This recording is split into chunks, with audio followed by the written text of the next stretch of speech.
Let's open this Royal Journal kit. Inside the box, you'll get a 6-grid journal with cover,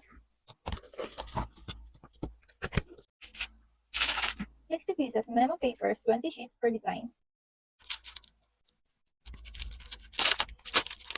30 pieces PET stickers,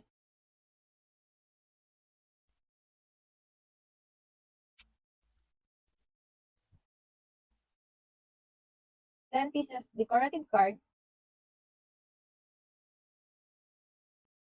2 rolls washi tapes,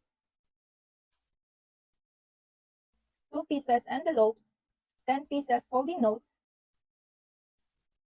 You can make it up to 30 pieces.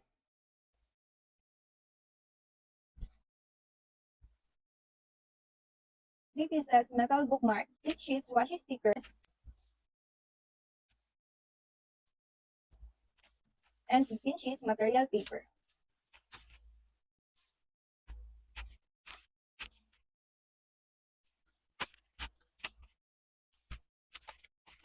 For a total of 137 pieces per sheet.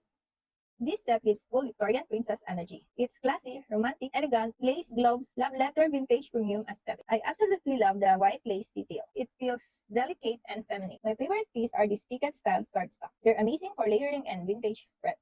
I'll rate it 8.5 out of 10.